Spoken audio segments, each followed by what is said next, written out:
Hi, I'm Rebecca Robeson with Robeson Design in San Diego, California, and today I'm going to teach you how to make a sparkle ball.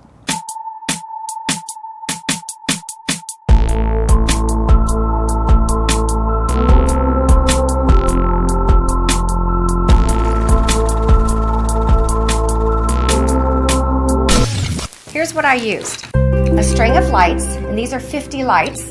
You're also going to need a total, if you want to do this ball, a total of 50 cups. You're going to do them in two different halves. This is the first half, and I'm going to demonstrate exactly how I got there. And you're going to need a special stapler. You'll need a drill.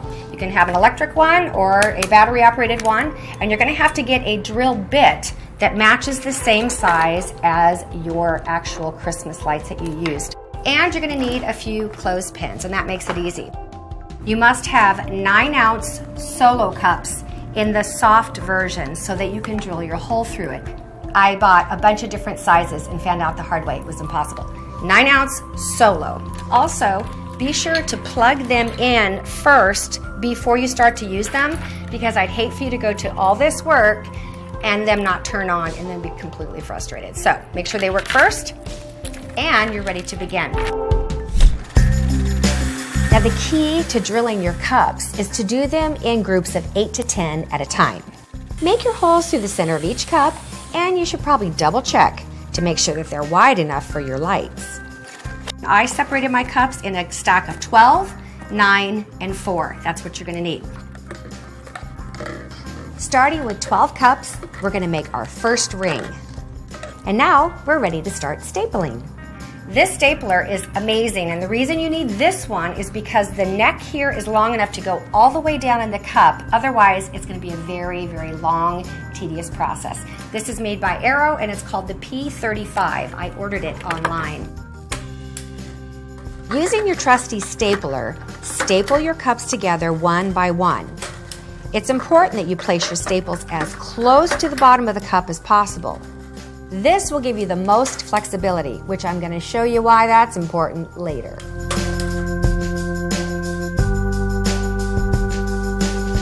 For our second row, we're going to need only 9 cups, and we're going to staple these together the same way we did for row 1. Trust me, it's all about the cups and the stapler. Also need to make sure that you get the staples that go with it, because it's a heavy-duty stapler and regular staples won't work.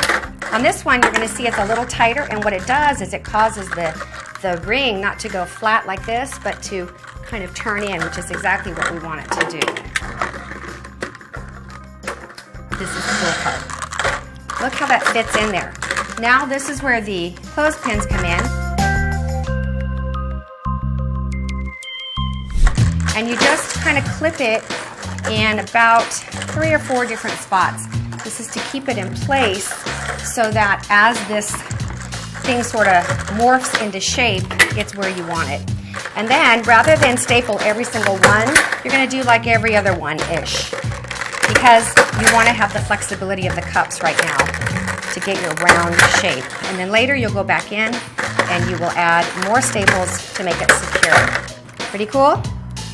Let's end it with 4 cups. 1, 2, 3, 4. This one you're just going to place wherever you want to in the ball and staple near the bottom. Kind of takes some arm power, which I don't have a lot of. I think that's going to be my New Year's resolution. Start working out. And then you put the third one in. And look, there's a spot for the fourth one. Voila, you're done. It's a little easier if you hold it up this way, I think. Now, where you had those clothespins before, just go through and see where you need a staple where you didn't have one before, because you were keeping it fluid. And make sure that every cup, pretty much, is stapled onto another cup. I just wanted to give you a quick reminder. There still is 1 more week left for you to enter the spinner contest. Now, if you know what I'm talking about, we are not asking you to spin. Now, these are spinners that we use on our Christmas ornaments every year. If you've been watching our Christmas decorating videos, you know that Rebecca loves the spinners, and so do most of you. So we're giving away a dozen of them. You can enter the contest, 7 more days left, And all you have to do is just go to the Show More box below, click on the link, and just follow the prompts. Enter to win. So I already created one half of the ball for you, so we'd save some time. And you'll see that the next step is to thread the lights through the holes. Your very last thing here, your last cord, because you want it to stick out, you're going to start with the outside rim. Don't start in the middle or your cord will not be long enough. So here I go. This will be my last one. And I'm going to work my way out and through the middle. Now I'm going to take this and just sort of put it outside there so it's not in my way. And then you take these lights and you put them in the ball in a zigzag pattern is the easiest way.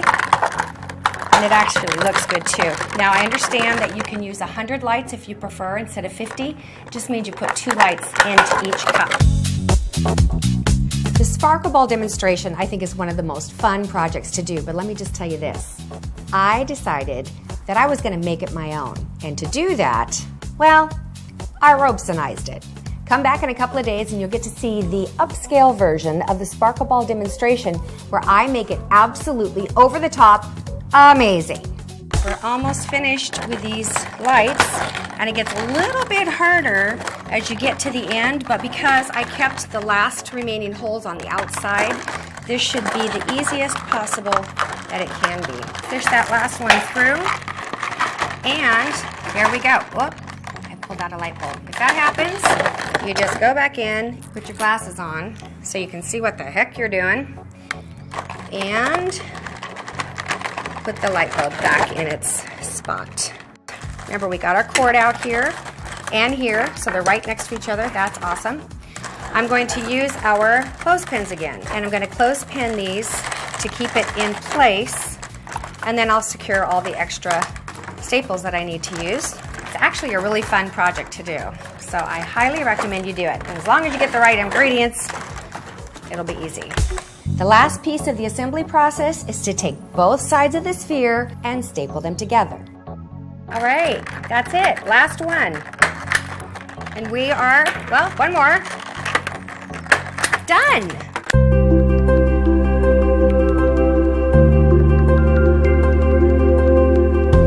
Love about making a sparkle ball is it gives you a huge bling without the money sting.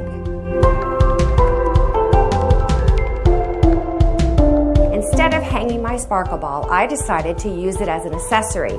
Now, just a little design tip, I always accessorize in odd numbers, and here I have 5 things. 1, 2, 3, 4, 5. 2 of them are sparkle balls, and then I've brought in both an acrylic reindeer and a frosted one.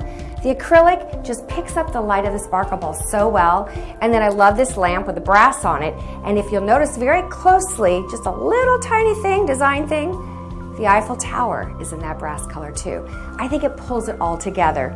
I would love to know, number 1, are you going to make a sparkle ball? And number 2, if you do, how are you going to display it? You plan on hanging it? Or do you think you might try something like this, where you set it out as an accessory piece? Robeson Design uploads brand new videos every single Monday at noon. We have a reality show where we take you along for the ride. We show you some of the most amazing interior design projects, and we have a lot of fun doing it. I hope you'll consider subscribing to our channel and come back every week and join in the fun. Subscribe.